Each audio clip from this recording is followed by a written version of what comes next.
All right, we're back for another rear clinch defense. This is really cool technique. In the wrestling world, you would hear this called a Petersons roll. Okay, but if you had looked at like some judo application, you can go with some different names like a Tani Atoshi. A standing version of this would be kind of like a Tsukanagi. Okay, a scooping throw or like a reverse double leg takedown. But the throws in judo, they don't often will not rename them in Kodokan Judo if they're like on a different plane or angle or something. But it's interesting to look, like all the throws can happen on like the plus axis, right? Here on the center line or side to side, or the X axis, the corners, okay? So this is gonna go down this line here, right? But you're also gonna kind of roll over the top of me.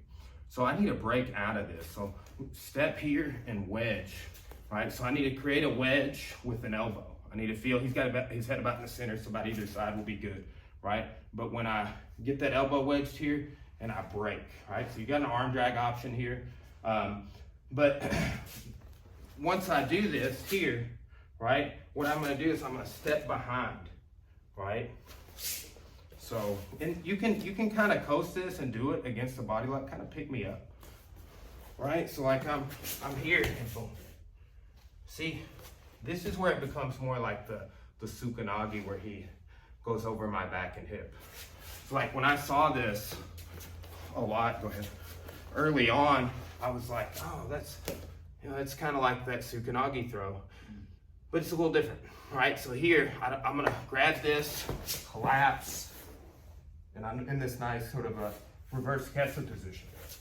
Okay, let's do it facing this way. So wedge and break out, step behind it like this is across his waist now, right? Here.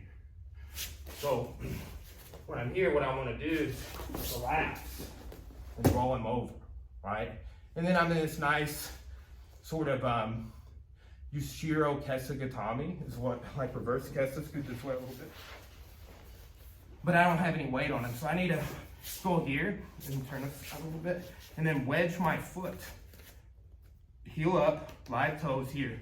This is good for going to mount. Always lead with that foot first instead of the knee when you're stepping over, okay? So here, one more time.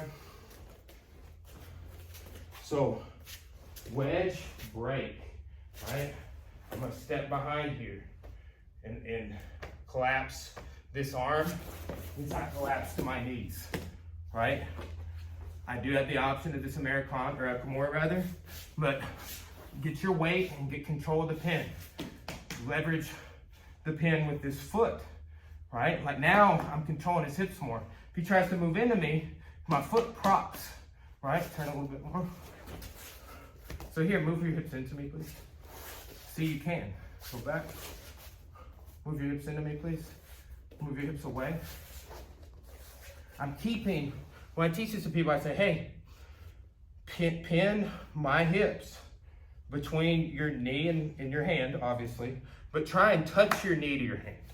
So it'll get you that little, like connection that you need. Like I need to pull in on this side, I need to push in on this side to be able to follow you, right?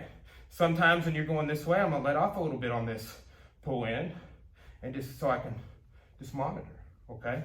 So that's a Petersons roll. Rear clinch defense, full little option, something for you to add into the repertoire. All right.